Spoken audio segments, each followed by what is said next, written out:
So those are the things I would talk to a new judge about.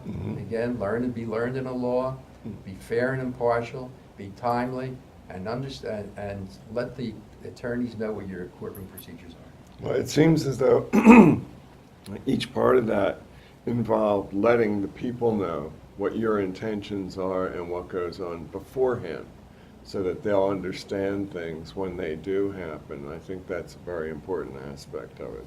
There's an educational aspect of it. Absolutely right. It's the way I feel.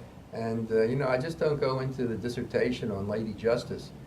My Lady Justice that I have was presented to me by a jury, unbeknownst to me. One day, the jury was dismissed, and they left this Lady Justice a present for me in the courtroom. And I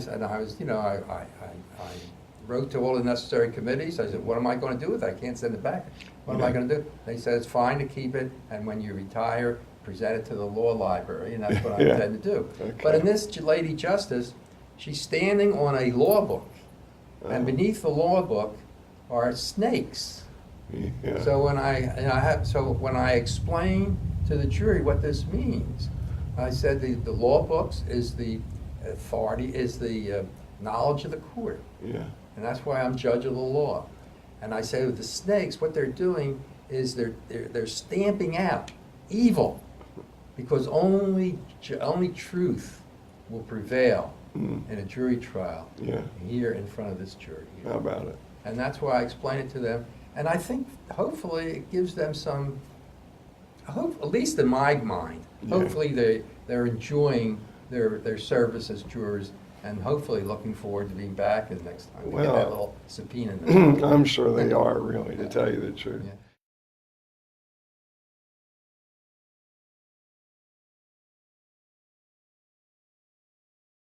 And a lot of not a lot, but a number of the judges were from civil law countries, and Bosnia had just become a common law country.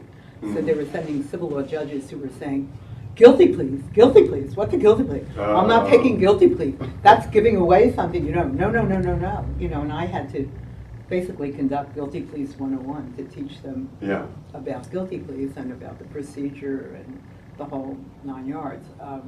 But anyway, they took me, and it kind of coincided with my retirement anyway. So I retired in September instead of December, because they wanted me to come right away. Well, it worked out well. And so I was a judge on the Court of Bosnia and Herzegovina, which is the only statewide institution in the country. You have no idea what that means unless you know the history of Bosnia and Herzegovina. It's a very divided country that's divided ethnically and geographically and politically along religious lines. You're right. It couldn't be any more divided. No, the Bosniaks are Muslim, the Croats are Catholic, and the Serbs, Bosnian Serbs, are Eastern Orthodox. And they live in different parts of the country. There's a whole part of the country called the Republika Srpska, which is not the Republic of Serbia. It's just a part of Bosnia called the RS, and it has different laws. The laws are all the same, by the way, because I did a bench book, criminal and civil, for Bosnia, and so I'm familiar with all their laws and what we had to do. The laws are the same, but they're numbered differently. So we had to put 2 numbers for each section that we were quoting, but they're really the same. But the state court that I was in was the only state institution in the country, statewide. It was unbelievable. Yeah. And when I went there, it was only in its 2nd year, and it was very primitive, and it was in a way a very, very difficult experience, but in a way very rewarding, because when I came on this court, it had already been in existence. It's the oldest anti-Prius court in the country for over 200 years, and to go and be on a court that was only 2 years old, and to be in a court that still wasn't in good quarters. I mean, everything was wrong. The physical plant was wrong. It's like giving birth to a legal system. Yeah.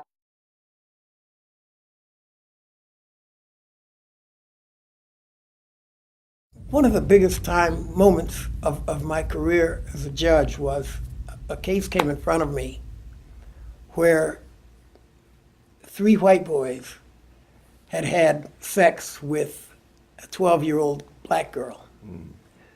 And obviously, since they were 15 and she was 12, it was statutory rape.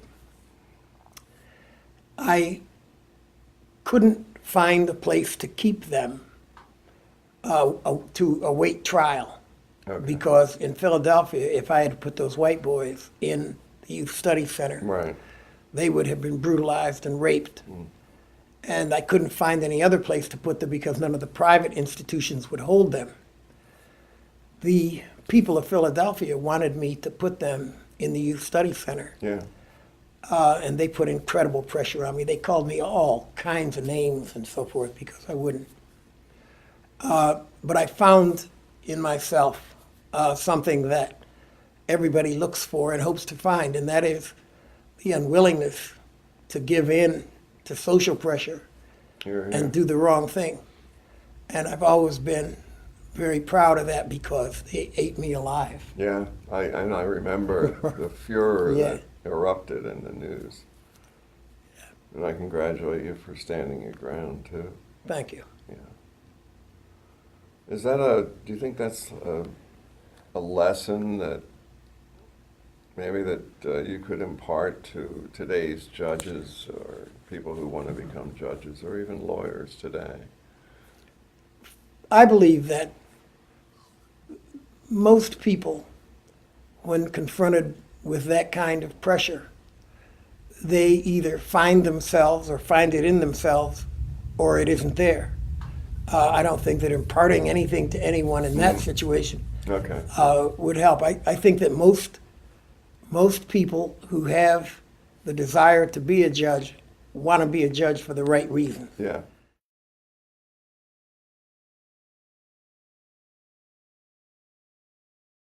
I think you become a better judge through judicial education.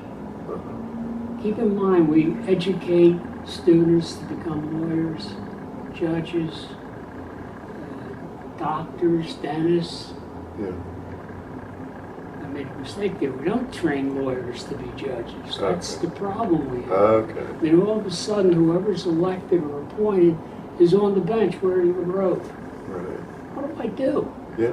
There's nobody there that's going to help you. No. You have to make the decision. And I believe judicial education is critical. Okay. The Pennsylvania Conference of State Trial Judges holds courses throughout the year, Yeah. and 2 major courses in the summer and in the winter.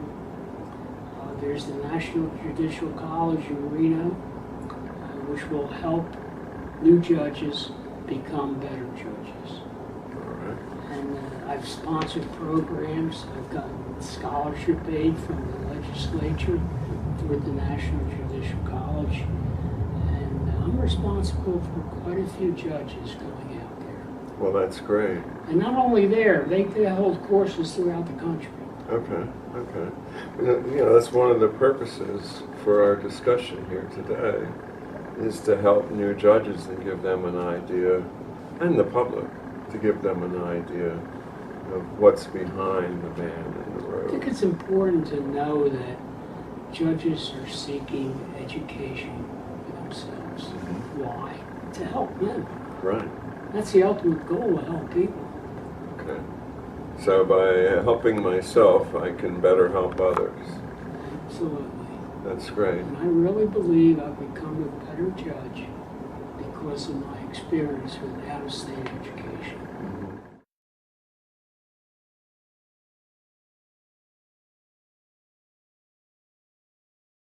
The bar in Philadelphia has gotten so big. One time everybody sort of knew everybody, Yeah, and it made it a lot easier to negotiate deals or there's some collegiality. yeah, I understand. And I think that collegiality gets lost, and I think more and more it gets lost. And I think it's a very important thing to have collegiality. I know the Philadelphia Bar Association, through the criminal justice, they have a criminal justice section. They do a wonderful job in trying to bring criminal lawyers together. I'm on a criminal list. Right, I have a okay. criminal list. And they do a wonderful job of trying to bring the judge every once in a while to a social affair. Yeah. And I think that's very good, because I think particularly in doing criminal law, Mhm. there has to be some collegiality. There has to be some give and take. I think, as I always say, is that we have, at the end of the day, the judges, district attorneys, public defenders, private bar, Yeah. and everybody, probation officers, we have to realize we're all people. Yeah. And Bottom line, yeah. Yeah, and I think when you have that, I think more things get done. I agree with you. Yeah. You know, every morning before I go to my courtroom, I think of my mother who taught me in life to be a certain way, and her three things was that you got to be honest, you got to be fair, Mm-hmm.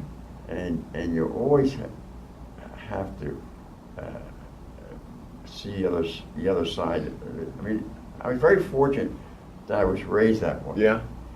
And I think that's helped me an awful lot on the bench. They would be great attributes for Yeah. a judge. Yeah. And I guess I got a lot more appreciation for her. Got a few whacks for her too. She put justice out her way.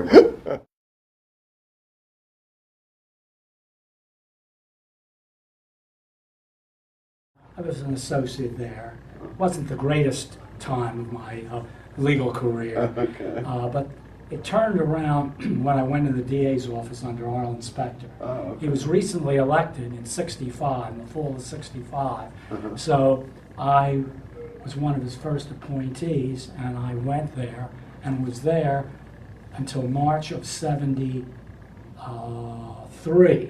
Oh, so And I tried everything. That's where I really learned to become a lawyer. Yeah. That's where I really got the confidence. Trying all kinds of cases, from magistrate's court to misdemeanors to serious felonies, rapes, robberies, homicides, Well, appellate work, did everything. huh.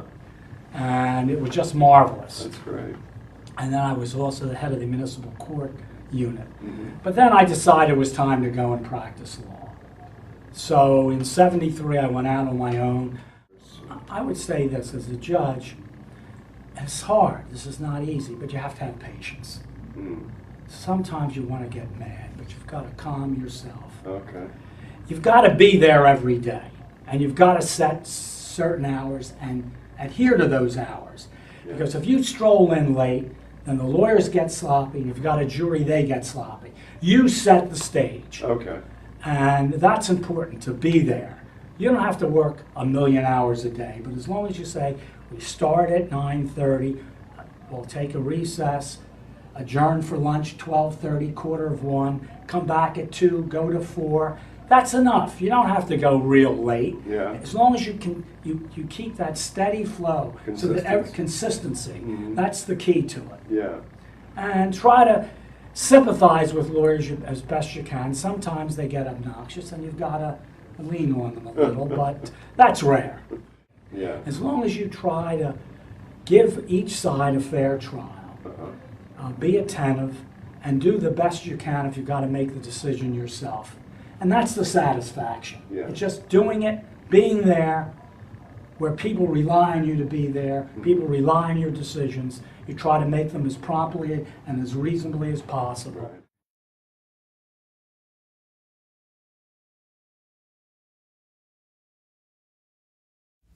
And on the criminal side, I did quite a few capital cases, and that's when the government is seeking the death penalty. Yeah. Can't be any And, more uh, important than that. Well, I developed somewhat of an expertise, Mm-hmm. and I was asked to write a chapter in the bench book handling capital cases, Oh, good. which I did, and that's through the National Judicial College out Oh, of Reno, okay. Nevada. Yeah. I went out there and Uh-huh. spent some time out there, and I wrote the bench book, Uh-huh. or a chapter in the bench book. And one of the most difficult parts I find of being a judge is sentencing. Yeah. And there's a great deal of thought and thought process in sentencing during the mental health evaluations Right. and all the background of the people and the defendants. Mm-hmm. And you feel a sense of empathy for all those people that you must put them in incarceration for many, many years in a period of time. Here is a defendant who would take deposits on tombstones, gravestones, headstones. Yeah. and he would never put them in place. Oh. He would never put them in place, and the case came to trial. They charged him with theft and many, many other charges. It came to trial, and you know, I'm sitting there in the middle. On one side, the victims and their family, and the other side, victims and their family, plus the defendant and his family. Mm. And all the victims say, "My mom, I go to see the cemetery, see my mother, and she's Right. not there. So Yeah. I can't pray, Oh. and he ought to go to jail forever. Go Yeah. to jail forever." Sure. Another side, I said, "Well, what happens to my money? If he goes to jail, what happens to my money?" Yeah. So what happens to the money I gave him? I said, "If he goes to jail, you don't get money." And so you got to balance. Yeah. And now, what would you do with that kind of guy? Right, Do right. you let him stay out and let him work and pay the money back? People put the tunes on the plate, or do you put him in jail for 10 years? Exactly. So it's still the kind of decisions that we're heavily on you all the time. Yeah, sure.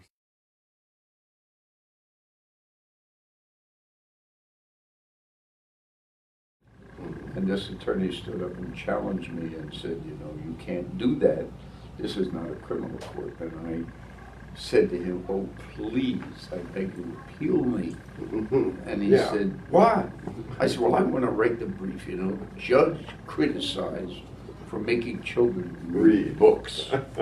And I said to him, The image is not Mr. S., if that goes down in history, you will have made my life. Yes. Because, and I'm leading to a point, Len, because 2 weeks before I was to come over to the domestic relations branch in 2000, they asked me, and I'll just say his first name, but court officer said, Your Honor, Andre wants to speak to you. And I said, okay. And of course, children can speak, and Andre said, Debbie, I want you to know that I hate you. Mm. And I said, okay, win some, lose some, you know, Yeah. I mean, that's the way it goes, Andre, you won't be the first or the last. And then I asked him why, and he said, well, you made me read 5 books. And I had to do a report. I said, I know, I have them right here, I held them up. I said, they were very good. Mm. And he said, but I really don't hate you anymore. And I said, that's nice, now Yeah. why? He said, because when I read the books, I realized what you were doing. Huh? And you were the only person that ever personally cared for me. Yeah, how about that? And I said, well, Andre, you have to come back in another 5 months. He said, well, I know that. I said, but you don't know the bad part. He said, what? I said, now you have 10 books to read. And he said to me, I will do it with great honor. And as a man, I That wanted must- to get off the bench Yeah. and give the kid a hug. Right. We're not allowed to do that. Yeah. I did get off the bench. I did go down in the presence of the court. I made it part of the record, and I shook his hand. Yeah. But I must tell you, I was reduced to tears. And if anything, that case stands out high and above every other. I'll bet.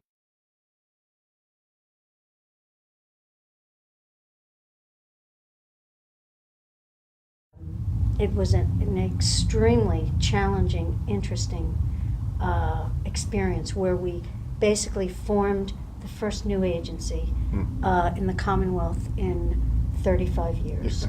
The last agency basically was the Lottery Commission, which was much smaller than the gaming board turned out to be. So we formed a new agency. We had to develop the regulations. The first step really for me was to learn about regulated gaming. Okay. And that was a very interesting experience. I had the opportunity to dig right in and do a lot of self-teaching. Mm-hmm. I went to, visited all the gaming jurisdictions in the country that I could, met with colleagues who were the regulators from other I see. jurisdictions, met with the legislators from other jurisdictions who were developing gaming regulation, and had to work in a very collegial fashion with the board of appointees, all of whom came from different walks of life. I see. And so it was a really challenging, interesting opportunity. And from that opportunity, I was able to really use my legal skills and my judicial skills in a very different way. I chaired a committee of legislative assistants who, along with representatives from the governor's office, as well as our lawyers from the gaming board, had to develop all of the regulations that would be the basis for regulated gaming and revenue producing in Pennsylvania. And that was extremely interesting, not only from the academic standpoint, which was what will these regulations be, and how to create a body of administrative procedure for the board, Sure. but also in terms of dealing with the different political and personality influences that I'll came bet. to the table.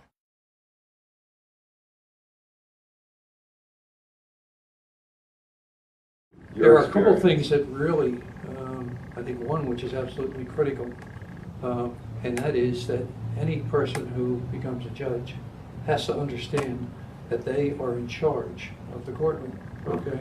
And you can't let the plaintiff or the defendant or the prosecutor or the defense attorney try and take that away from you, as they frequently do. Okay. And that's absolutely critical. And if you do it, and it doesn't have to be done in any kind of a nasty way. Right. I'll give you a couple of examples. One day I was in family court before I was on the bench, and I was sitting there, and Judge Zaleski had the case prior to me, mine, and he made his ruling, and the lawyer kept talking on and on and on and on. Yeah. And finally, after he was done with his paperwork there, Judge Zaleski just looked up and said to the court officer, "Call the next case." You know, the lawyer came in, the guy just moved right out and there was nothing to it. So, now, in that case, that lawyer was trying to affect it, and Judge Zaleski said, "No, very calmly, just Right. call the next case." Okay, I mean, yeah. and I've used that many times. But that's the most important thing I think a judge has to have, is control of the courtroom. You know, if they have a date and we're ready to go, and I have attorneys coming in and saying, "Oh, geez, I'm not ready," and this kind of stuff. And I remember a case, I won't tell you the attorney's name, Good. but in criminal court, actually I had two very similar to this at different times. And when we called the case for trial, the defense attorney said he wasn't ready. And I said, "Well," I said, "we're ready." He said, "We're ready to go." He says, "Judge," he said, "I can't try this case." He said, "Because I'm not ready." I said, "Well, the rest of us are ready." Yeah. Okay? And And he had the he date. said, "Well, you know, I just can't do it." I said, "Oh, okay, you're not ready to go?" And he said, "The sheriff, take the man, hold him. I'm holding him in contempt," and immediately took him off to the cell room. Okay? And later on that afternoon, he was ready. He was to go. ready? Yeah, and,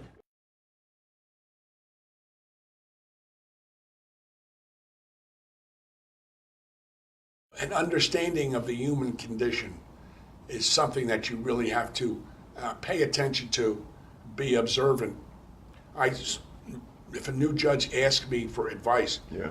I said there's enough judges around to teach you procedure and protocols and that. After you've been on the bench for a while, when you have a chance, get off the bench, go out and sit in your own courtroom and look at the bench and see yourself as the other people see you. It grounds you sometimes.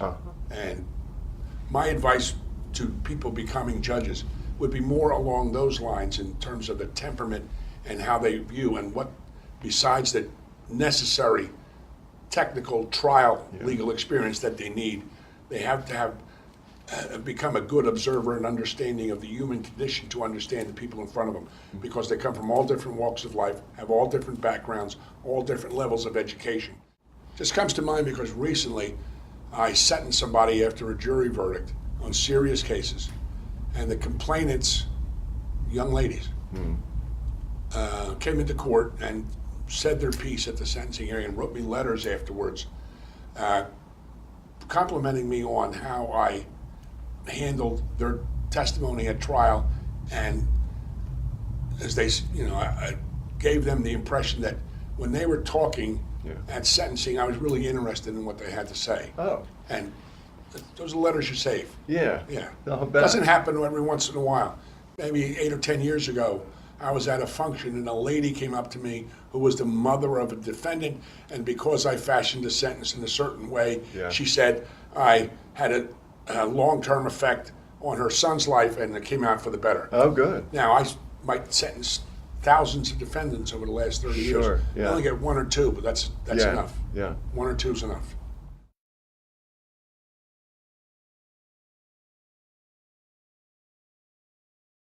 Does this tie look all right?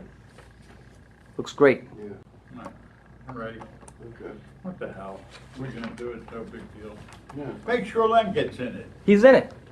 Would you like to see the shot? No, I Okay. trust you. Yeah. I just don't want to be the only one here. It's both of you. I just want him to be talking to you and not. You gonna be talking to him? Yes. Yeah. Well, he's pretty ugly too. Why are you making us look at each other? Because we're old. For Christ's sake. We don't want to look at each other. I think as long as I'm just looking at you and not over there. Well, it's that's all right. I'll be looking. I'll look at right, go ahead.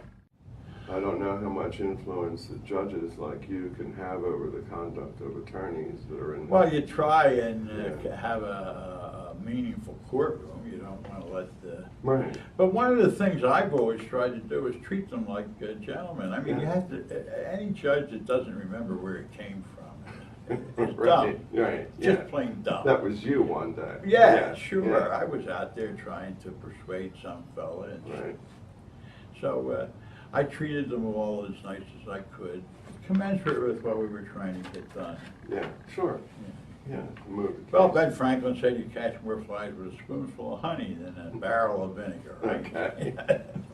A barrel of vinegar. I guess he's right. Yeah. Listen, is there any advice that you would give to new judges? I know we were talking Well, about. I think I would tell them if they could to try and focus on just being themselves. Mhm. Some folks, when they come on the bench, become somewhat imperious. They Mm.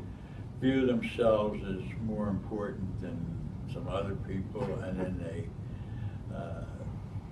become pedantic and didactic. And in other words, I think you have to just do what when we ran for judge, there were Bar Association criteria, and I think part of it was you had to be temperate, courteous, yeah.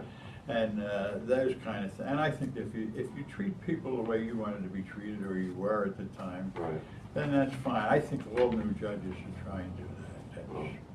Other than that, I wouldn't tell anybody what to do. You had to let them be their own. No, they should be their own guy or Yeah. lady. And the experience is worth something, but the guidance Yeah. is good for judges and good for humans. I think that most new judges would learn that there's, especially in this jurisdiction where we have, I think, 95 judges, but a lot of the more senior people will help you all the time. That's a great. I mean, source. Alex Bonaviacola and Nick Cipriani were really very good to me, and Both. Judge Blake helped a lot. Right.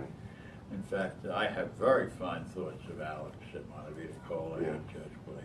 Both of And, those gentlemen. yeah, helped and me. Nick Cipriani. Well, you worked with Nick Yes, I before. did. Yeah, yes. he was a nice man. Yeah, for years, and he is a real gentleman. Yeah, wasn't he a gentleman? Yeah. Yeah. So that's what I would suggest to any new judge: be a gentleman or a lady, and try and treat others like he would want to be treated. Very good. No big deal. I've had some interesting times, and did some work I was proud of. Other times I've been appealed. Really? Oh, yeah. There was a couple periods during my long time here on the bench where I used to think, geez, do I ever do anything right? Well, I think we all go through those periods. Yeah, well, don't we? it's an interesting business we're in, Yeah. with the law and doing law cases. You got a 50-50 chance. Right. Somebody has to lose. She's right. Yeah, somebody's Somebody wrong. has to lose. Yeah. But God's been good. I've been very, very happy. Everybody in this business around here is just wonderful, I think. So I had good days and bad, but I have really liked very much my job. I subscribe to that old saying that if you like your job, you don't work a day in your life. Yeah, how about that? So,